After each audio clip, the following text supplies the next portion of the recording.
In the ancient world, when a city fell, the war wasn't over.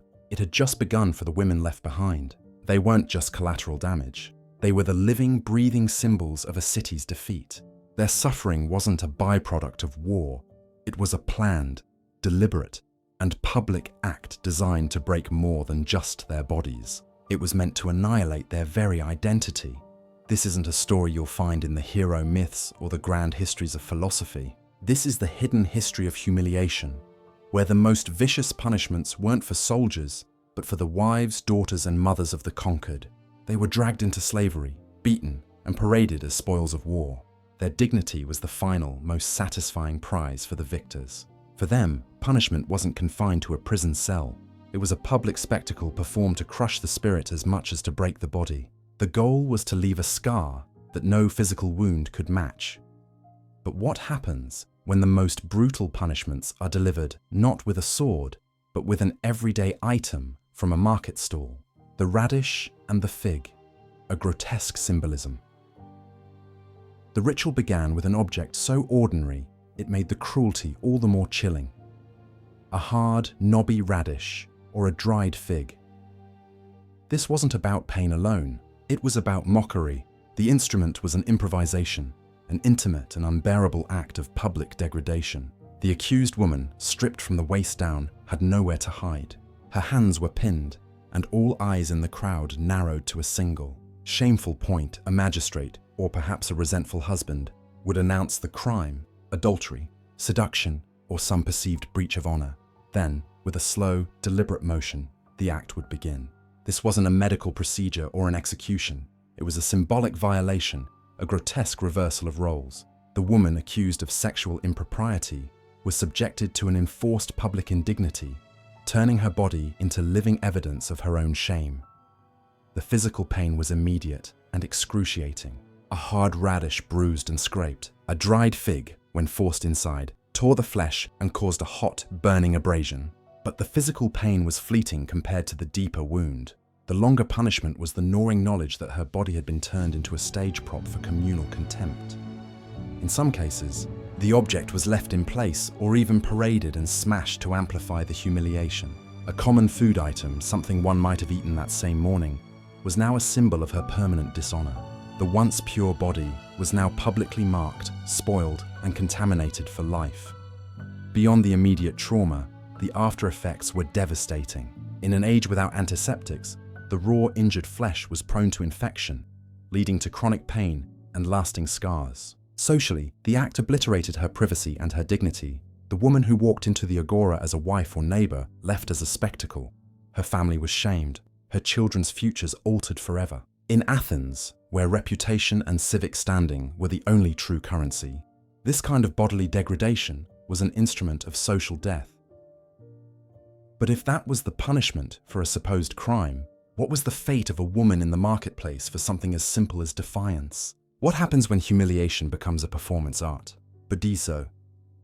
The agony of public exposure. The most public of all shames was the punishment known as Bodizo.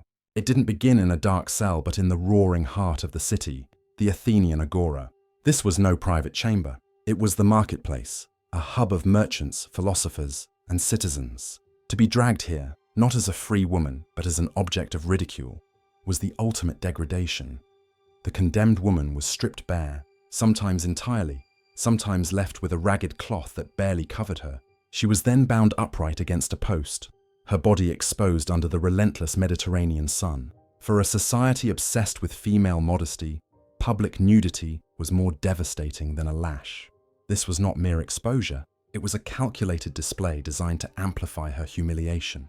Neighbors, traders, and even slaves would pass by, seeing her not as a person, but as a cautionary tale. Children would laugh, old men would point, some would even spit or hurl refuse. The guards would do nothing, because the punishment thrived on the crowd's participation. The physical torment was relentless. Hours under the sun burned her skin until it blistered. Without water, her mouth dried to a choking thirst. Hunger gnawed at her as weakness spread through her legs, forcing her into shameful, trembling postures she couldn't hide.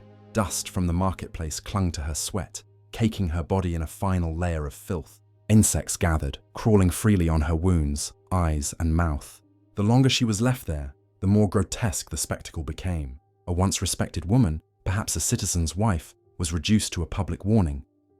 This is what happens when you dishonor the polis, your husband, or your gods.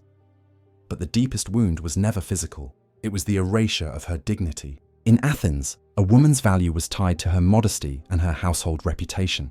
Bodizo destroyed both at once. The exposure was worse than a beating, because the marks it left were invisible. A shame that followed her home, whispers that poisoned her family's honor, and a stigma that would never fade. Some endured this for hours, others for a full day. A few never returned alive, collapsing from heat stroke or simply left to die. The Athenians considered the punishment complete only when humiliation had run its course and the example had been burned into the public memory. Bodizo was not meant to punish the body. It was crafted to destroy the spirit and turn a woman's flesh into a public message. You do not belong to yourself. You belong to the city, and the city may strip you bare at will. But what could be worse than public exposure? A punishment that didn't just strip you of your clothes, but of your very identity itself. The final cut. Shaved heads and stigma in ancient Greece. A woman's hair was more than just a part of her appearance. It was a symbol of her pride, her identity, and her femininity. To strip it away was to strip away her honor. This is why head shaving, often combined with brutal beatings, was one of the most humiliating punishments for women. For a wife accused of adultery, or a woman caught defying her guardian's authority, this punishment was designed not only to hurt, but to shame her for life. Her hair was cut off in public, leaving her bare and exposed. In a society where long hair was a sign of beauty and virtue, a shaved head marked her as permanently disgraced. It was a stigma that followed her with every glance from her neighbors. But humiliation alone wasn't enough. Beatings were added to deepen the suffering. Struck with rods, belts, or fists, her body carried the bruises while her head carried the public stigma of dishonor. For slaves, this combination was especially common. Masters would shave their heads to distinguish them from free women, using violence to reinforce their submission. The cruelty of this punishment lay in its permanence. A physical wound could heal, but hair would take months, even years to return, if it ever grew back the same. During that time, she couldn't hide her disgrace. Every time she stepped into public, her bare scalp spoke louder than words. In ancient Greece, to lose one's hair under punishment was to lose one's identity. Combined with the blows of a beating, it was a constant, brutal reminder that a woman's body did not belong to her. It belonged to her husband, her master, or the state. They could take from her not only her dignity, but the very symbols of her womanhood, leaving her with nothing but the lasting, visible scar of their power.